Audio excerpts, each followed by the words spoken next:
Basically, I'm from Andhra Pradesh. Currently, I'm staying in Chennai, City. And currently, I'm employed with data consulting services. It's been 3 years for me in TCS. As a data analyst, I'm just holding 3 years of experience. And coming to my day-to-day responsibilities, like, I'll be involving all the software development lifecycle phases, starting from gathering the requirements from business until unless the product goes to production. So, I involve in all the phases. Here, my major responsibilities are like, I will get the requirements from business team. Once I receive the requirement document, that is BRD document, business requirement document from the client, so I do some analysis on it. After analyzing it, I will prepare a functional document based on the requirement document. Once the functional document is ready, based on that, I will prepare some sort of code based on the requirement. That means if the source, based on the source system and target system, if the data needs to be extracted from the database, that time I will be writing a SQL queries in the specification document. And also along with this specification document, I do create a mapping document for source and target. That means this mapping document will be called as a source to target mapping document. This mapping document will contain all the details related to this ETL process. In a sense, here majorly I involve in ETL processes. That in a sense, extraction, transformation, loading the data at various levels. Say for example, currently I am working in AXA project. So in AXA we have so many systems like CAFE, TARI, CMDT, PLSQL, expression, so many systems are there. So when you talk about any particular system, here each system has its own functionality. So if you take CAFE, it's a database, centralized database system, it has details of all the policy details and also the functional and also the fund details. Likewise, CAFE will have all the details, and expression is used to print the front-end application. It's a front-end application. It is used to print the page. So likewise, each system has its own functionality. When there is a requirement to transfer data from one end to another end, so I will be involving there and making it possible.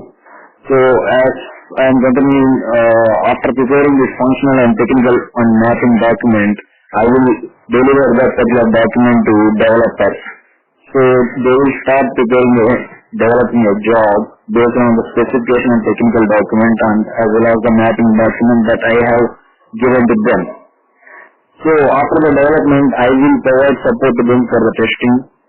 Once the unit testing and the integration testing is done, and then the project will go to production. So even after the production also we will be supporting, in the sense if there are any issues, I will be involved there and I will find the root cause for the problem. So if there is any problem or is there any critical issues or is there any difficulty any team face in the account, they will directly come to me and they will ask me about the issue. In a sense, how to handle it and how to resolve it, how to find the root cause. This and all can be done by me. So these are the day-to-day activities that I am doing here. Okay. So can you explain a bit more about your data mapping? How do you go about doing this data mapping? Yes, I will tell you. So when you say about data mapping, here we will have one source system or one or more target systems or one or more source systems. Okay. So for example, one source system that is DB and another source system that is mainframe DB2. So mainframe system. So where the source system is DB database and the target system is mainframe DB2. So when we say source is a mainframe database, whatever the fields that are required for a particular interface, we will gather that based on the requirement document. Okay. So I will just collect all the required data elements or fields that are required for that particular interface, and I will coordinate with the source and target teams, and then I will get the corresponding source and target fields for the required data elements. So I will do some analysis on those data elements, and then I will prepare a source to target mapping. So the source to target mapping will contain, see, for example, if the source is database, definitely the data will be stored in a table column. So for that particular table column, accordingly I will find a target field. That is what. Few systems will accept only XML files. Few systems will accept text files. When I am talking about maintenance system as a target, they accept text file or .csv file. So based on their requirement, we will make it converted into that text file or .xml file or whatever that is required by target system. So all this transformation logics, mainly this mapping document will have transformation logic. So all these details will be clearly given in mapping document. So the source files and as well as the target files and also the layers will also be attached inside this mapping document, so that that would be easy for a developer to analyze the sample file and see the exact layer of the source and target. Okay. Yeah. So if I summarize what you're doing is you look at different source data, you coordinate with the respective data owner, and you graph out the transformation logic. Yes. Am I right? Correct. That's what you do. Okay. Then do you take into consideration the database design, or you pass that on to developer to design? Yes. Actually, as I mentioned, in my account there are many databases. Okay, so like this we have so many databases. So for designing the database and all, we do some instructions to database developers. Actually, I am a data analyst. So as a data analyst, I will tell them to what to do and what is the feasible way to do and all. So do you design the database, or yes, I have designed databases in my current project. Okay, so what kind of consideration do you take on when you design a database? Sorry, consideration? Yeah, what kind of consideration do you put in when you design a database? It's all depending upon the requirement, right? So when there is a requirement, according to that, we will start preparing a database, and as well as we will make sure that we will follow some normalization forms to make sure that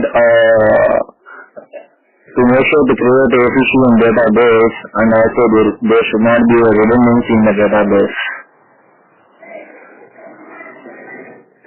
There should not be what? Sorry? Redundancy.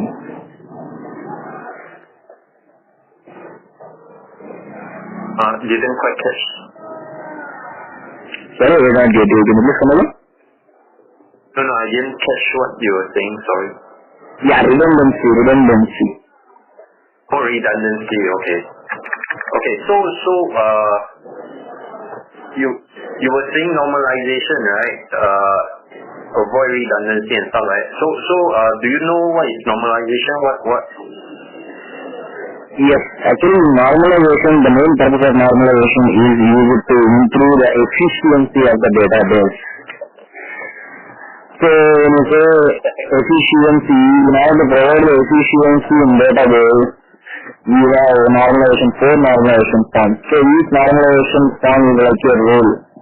So you see in this first normalization form, there should not be any duplicate. That means each column name of the database table should be unique, and each table should have one primary key.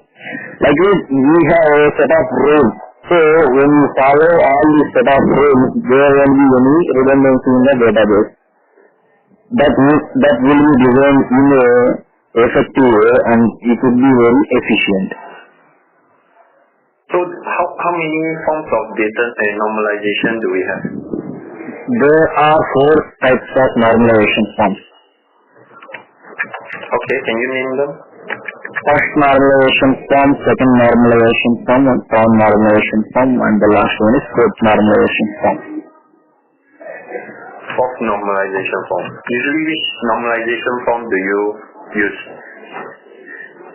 Actually, we use all. In the sense, we start using from first normalization form. So, when you are going to second normalization form, that should satisfy the first normalization form. Okay? And when you are going to third normalization form, that should satisfy both first and second normalization form. So, all this will be done in an order. So, it should be start from first normalization form and it would be ended to fourth normalization form. So, when you say fourth normalization, all the first three normalizations should be satisfied. Okay. Yeah. So, what's your opinion on relational database? Do you think it's a good way to structure a database, or is there any other method? Of course, when you say relational database, it is very easy and effective manner to create a database. Because in relational database, everything will be stored in the form of tables. So, when I mention like everything is stored in the form of tables, 100% there should be a relation between one table and another table. So, when we have relation between one table and another table, it is very easy for us to maintain a data in an effective way and to get the data from database in an effective way and faster way. So, in relational database, all the data will be stored in tables, and there should be a relation between one table and another table. So, and also there is another way that is called non-relational databases. So, non-relational databases, if you take Excel, MS Excel is a non-relational database, and also we have so many different types in market. Yeah. So you're saying relational is the way to go. How about any other method? Do you know of any other method? You know there's a lot in the market. Can you name a few? Yeah, SQL is there. So SQL is a non-relational database. And also Microsoft SQL Server. Sorry?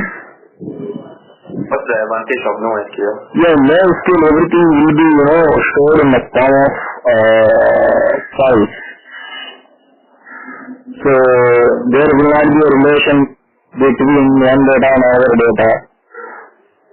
Okay. Yeah, but whereas in relational database, there should be a relation between one table and another database table. Like MS SQL Server, Oracle, MySQL, all these are relational databases that we have in market. Okay. I see you have responsibility doing stock prop, cursor and stuff like that. Can you explain a bit what is stock procedures? When do you use this? What's the advantage of stock procedures? Yeah, sure. So stock procedure, stored procedure is is a subprogram in Oracle database. So when you say subprogram, it will perform a specific operation. So it's a stored subprogram and also it has a particular name. This name is used to call the procedure whenever it is required. So for example, I am going to create a additional procedure now. So that is used for addition of two numbers. So now I am going to compile it. Once it is compiled, it will be stored permanently in the Oracle database table. So once it is got stored permanently, from the next time when you are trying to execute it, it won't go for compilation. It will directly goes to execution part. So here the advantages are like, it will be compiled at a time. No need to compile from second time onwards. And one more thing is all the code is permanently saved in database. You no need to create it once again. So you have the code. Once you created the code for addition of two numbers, that will be there permanently in database. You need to come and again create the addition of two numbers code. If you want to do any modification, we can do modification to the already existing procedure and we can use it further. Okay. And by using this procedure, we can get the input values from calling environment and also we can return the values to the calling environment. So we have different modes in procedure. Yeah. Okay. That's good. Okay. How about cursor? Do you use cursor? Yes. When do we use cursor? Is there any advantage or disadvantage of cursor? Yes, of course. Actually, cursor is a context area. So whenever a SQL statement is executed, the cursor context area will be created and the details of all this SQL statement will be stored into a cursor. Okay. So here, when we should go to cursor? This is our direction, right? So, when you want to execute SQL statement in a step-by-step order, that time we need to go for cursor. So in cursor, what will happen? Like cursor can hold multiple records at a time, that can process only one record at a time. So in this case only we should go to cursor. Is there any disadvantage of using cursor? Disadvantage, I don't think there is a disadvantage. There are advantages. For accessing select statements, details and all, we can easily get it from cursor. The disadvantage, yes, there is a disadvantage. Memory consumption. Memory consumption is one of the disadvantages of cursor. Okay. Yeah. Okay.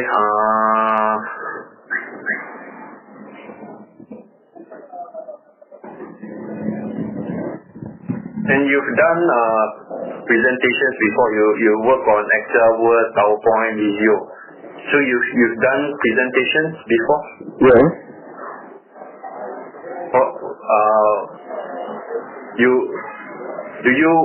Do you do public speaking or you're just preparing the presentation package? No, public speaking as well. See, here the main thing is like coordinating with the teams and also collaborating with the clients.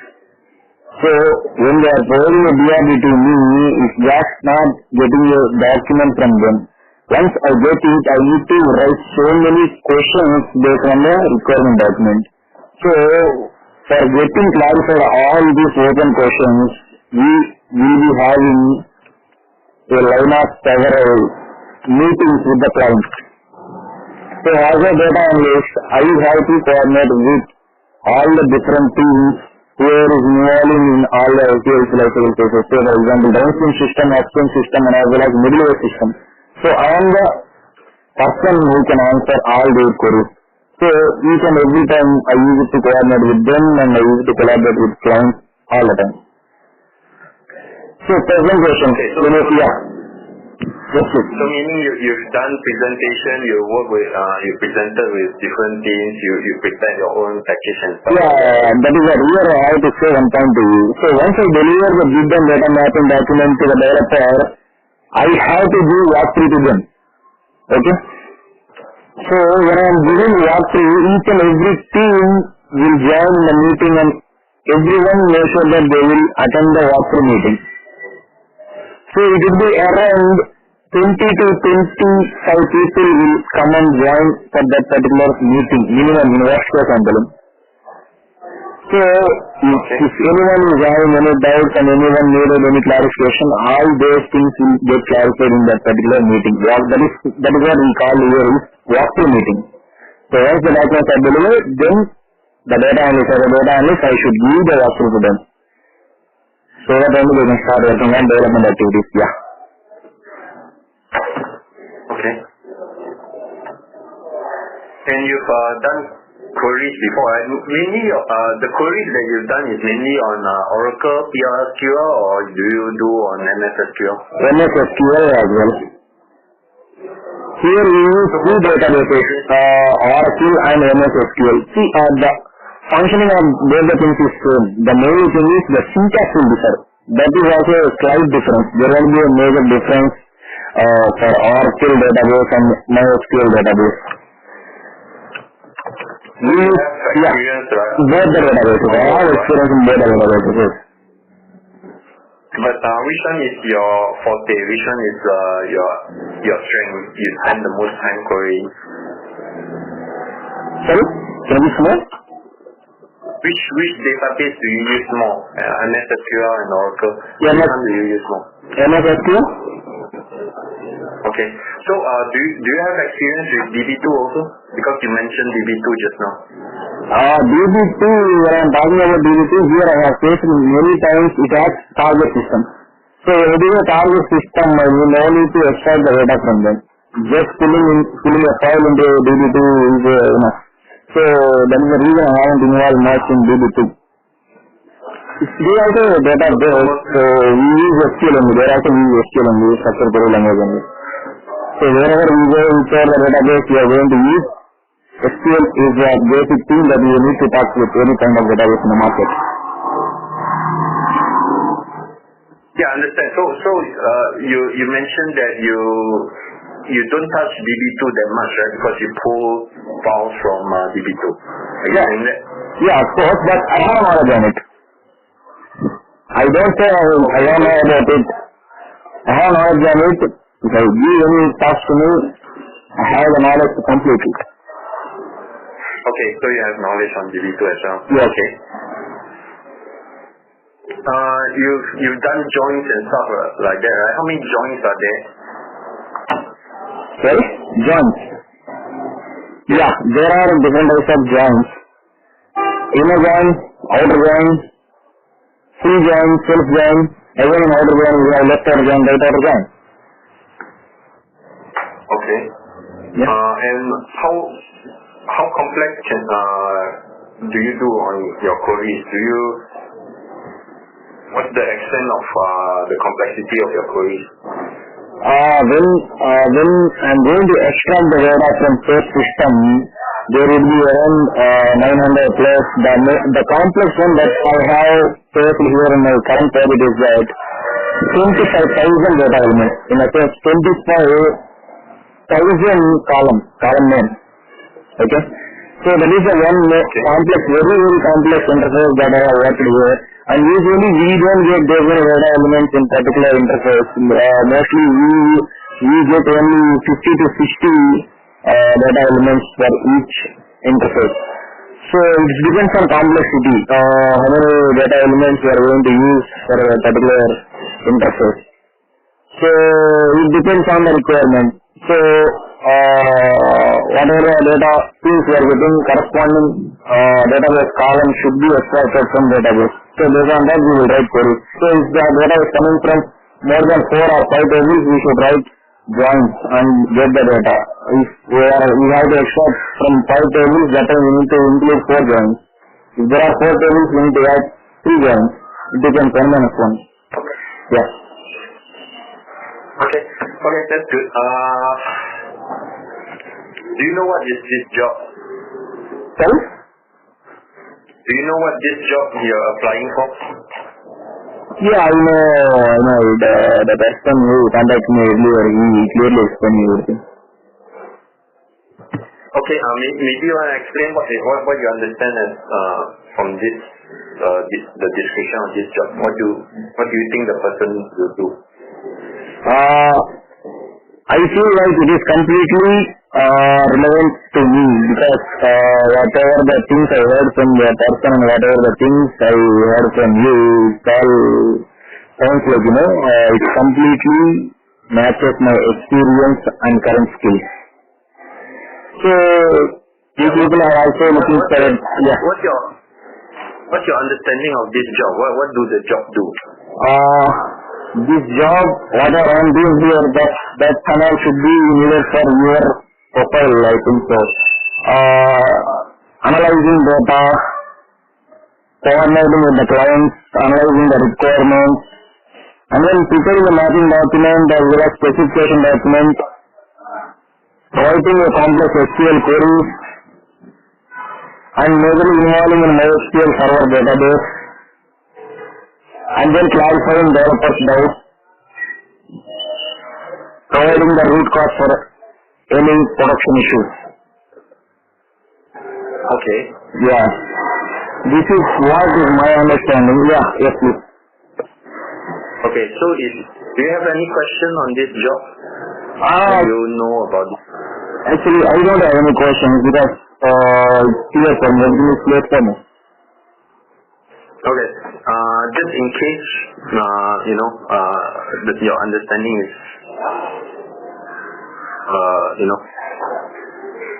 Okay. clear. Let me ask, what is the job? Are you going to explain to me or do you want me to explain once again? I'm going to explain to you. You let me know whether this is the right job for you. Yes, that's great. Alright. So this job, it's a project basis. Okay. We have various systems, Okay. all residing in their legacy manner, Okay. and the job is to consolidate or integrate these systems together. Okay. So one of the jobs for this data integration analyst is to integrate the data portion of all these systems. When we talk about the data, it's a very large scale data. We're talking about hundreds to thousands over table. Okay. And it probably has, average of 10, 20, 30 plus columns. Each has its own meaning. Okay. Requires to be mapped out and redesigned into a new database structure. Okay. Okay. It will encompass a lot of study, analysis, documentation, and recommendation presentation to what is the proposed, design that this person will have to recommend. Yes. Okay? Okay.